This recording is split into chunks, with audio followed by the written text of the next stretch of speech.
Hi, we got a treat for you guys today. We got North American's first look at the DMH-WT5000NEX. Our friends at Pioneer were gracious enough to send it to us to do a review, but I don't know. I was going to sit here and go through the features with you, but I figured, that wouldn't be good. So what I'm going to do is I went to my local retailer and borrowed last year's version. So I'm going to take this one and this one head to head and take the 3800 against the 5000 and see how they stack up and see if it's worth the upgrade for this year. I'm going to do a quick unboxing for us really quick, guys, just to get that over with before we get into the features and we do the A/B comparison. So right off the bat, we got a GPS antenna, a 58-inch extension for the USB. I know you might not think this is a big thing, but nothing's worse than having too short of a cable, especially now trying to route it through the glove box or the center console. You say, well, I don't really care because I want the wireless Android Auto or the wireless CarPlay, but still for charging and USB support. Bluetooth microphone, an arrangement of screws, way more than actually I have to say the 3800, but you'll see why when I lead into the mounting differences of the screen. Going on to the RCA outs, it has front, rear, and subwoofer out. It has two camera inputs, one for front, one for rear. And then it also does have an auxiliary in as well. Moving on, just a standard, honestly, Pioneer wiring harness that they've had for a while. So it's all pretty self-explanatory, everything out of the box so far. But do keep in mind that this does require a handbrake input. For some people who think they don't need that. And also speed sense, but we'll dig into that a little bit later as well. One thing I don't want to overlook, guys, is the instruction manual. I did notice, so it's the same manual for the 5000 and the 6000. So it's a little prelude to a bunch of features that might be exactly the same as well. But I joke about the manual, guys, but a lot of things can be solved. And also, if it's your first one installing or you're doing it yourself, I really want to state when it comes to mounting the screen itself, really have a look. All right, because you want to make sure all the screws are in there, they're in there properly, and that screen is locked in place so it doesn't loosen up over time because it is floating. And there's a whole bunch of options on how to mount it. I'm going to go through that with you shortly. Hey guys, just want to touch on the screens before we get a little bit deeper into it. They're both a 9-inch floating screen, but one of the few big differences right now, just as you can see, as you open up the box. So this one, they're both saying is a high definition screen, but the new 5000 saying has a backlit LED. We'll see how it shows up because we're going to A/B them right here in front of you. Also, too, you're going to notice, I'm going to tilt it to you, but I am going to show you a close-up. It has one connector now. So what this does now, instead of having two connectors, like I don't want to call it the old style because it is last year's, but the two connectors also on the 10.1. When you go on to here now, though, we have one connector, but what this gives you is an extra now depth slot. So, in depth, I mean, if this is the plane of your dash, you got 1, 2, and 3. So by you going to this, and there must be a reason why they're going to this connector as well, and we'll find out shortly. Hey guys, I want to delve into the specs a little bit on this thing a little bit more. I'm not much of a specs guy, but I wanted to make sure the 3800 and the 5000 actually is an upgrade, and I want to show you what they're publishing, okay? So if you look at this one, it has the 3000 has 4 gigs of RAM, and the 5000 has 16 gigs of RAM. All right. Before it had a CPU, one CPU running all the crossovers, DSP, GUI, interface, preamp, and it ran a dual 32-bit A7 chip with a power supply of 16700. Now, why, bear with me, do I find this interesting, okay, is that now they're saying they have a dedicated 48-bit DSP chip, and they've upgraded the core, so they go to a quad-core 64-bit A53, a little bit geeky for my taste, but what I wanted to notice was this. 28700 microfarad upgraded power supply. So that does kind of show me a little bit that they're trying to make sure there's more of a smooth experience, and maybe there is an upgrade to that screen now. It does have a better power supply, and also now I have 2 chips, so it's really starting to show me that maybe this animal is a little bit different and has some engineering behind it. Catch you in the next segment, guys. Cheers.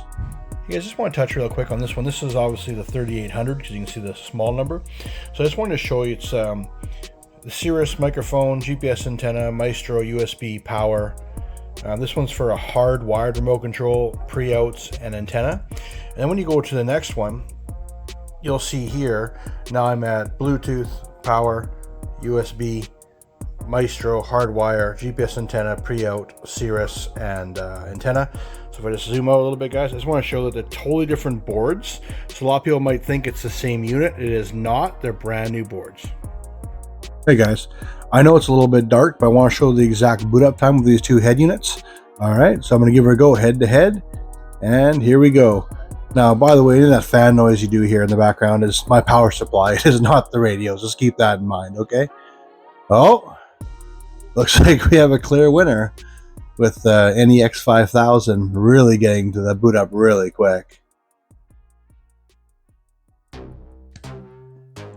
Okay, just going through a few things here, guys. I want to show you how intuitive it all is. And also, you'll notice this side panel here. This is a quick access panel, so just for example, turning it up, turning it down.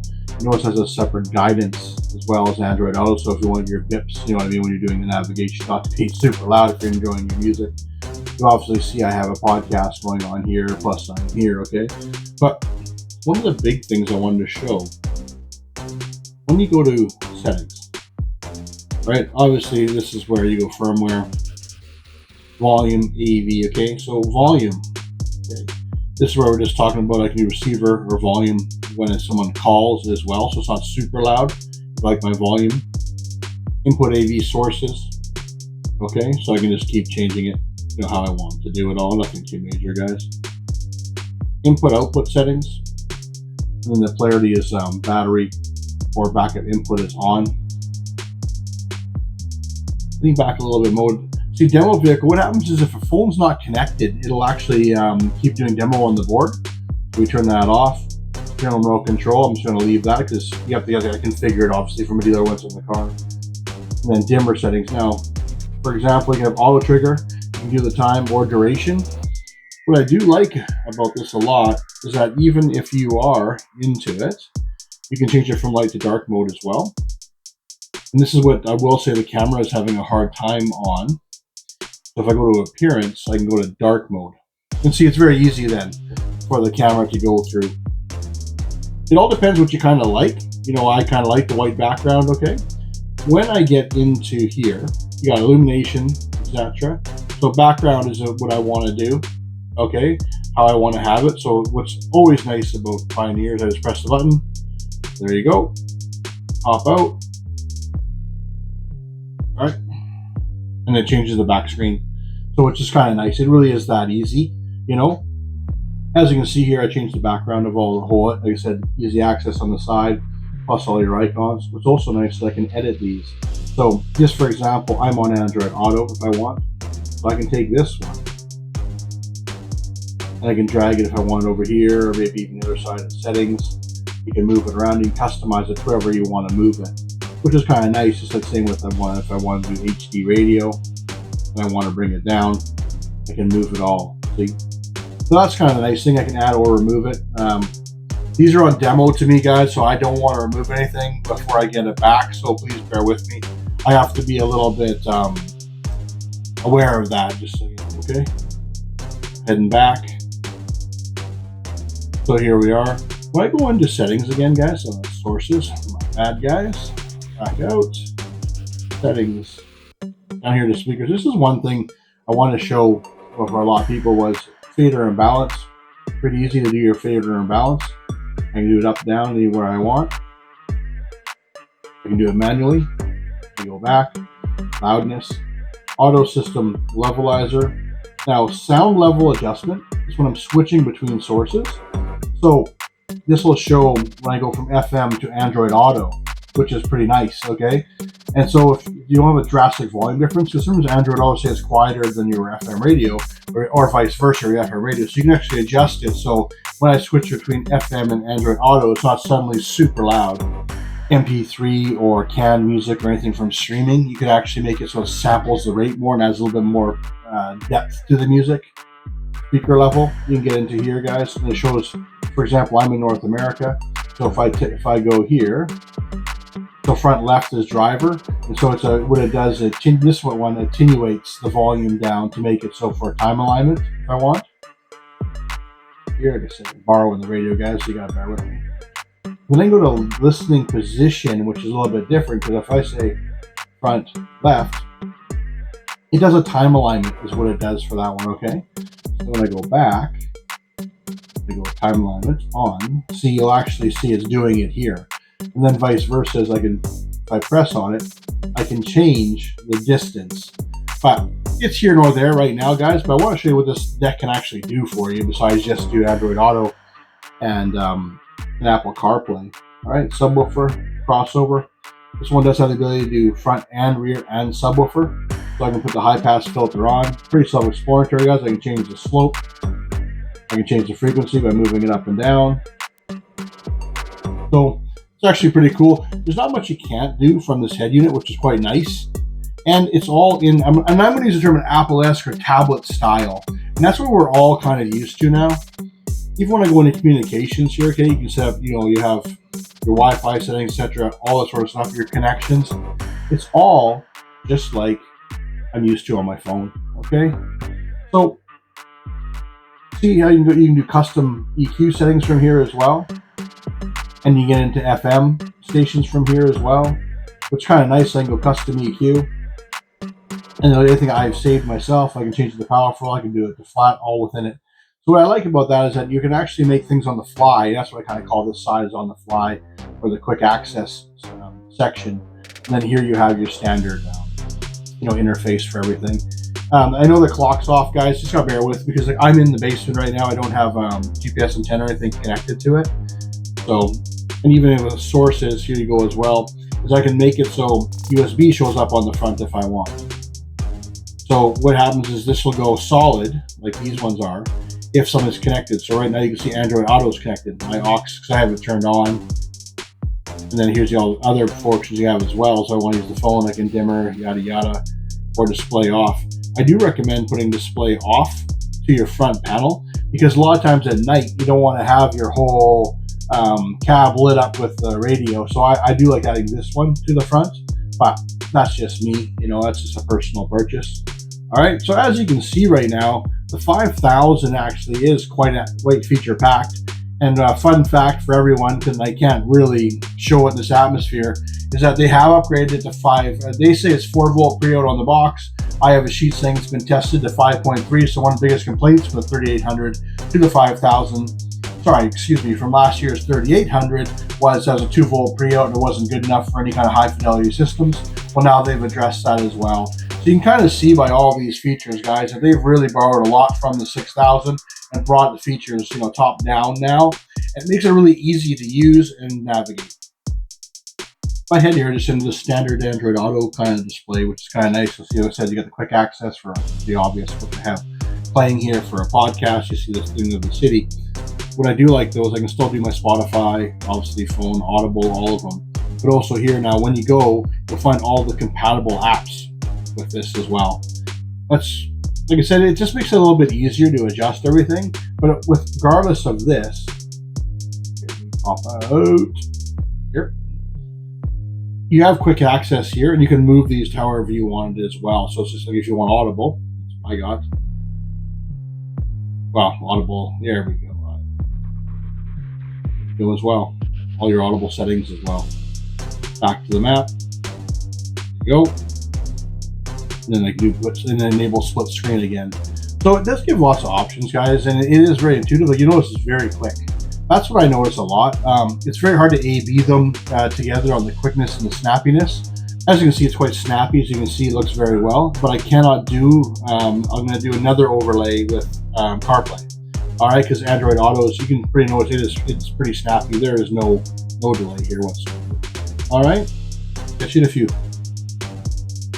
Welcome to CarPlay, guys. I know you guys have all seen it before. I'm just gonna head back to the chiclets. Look at this snappiness. This is what the 5000 does well.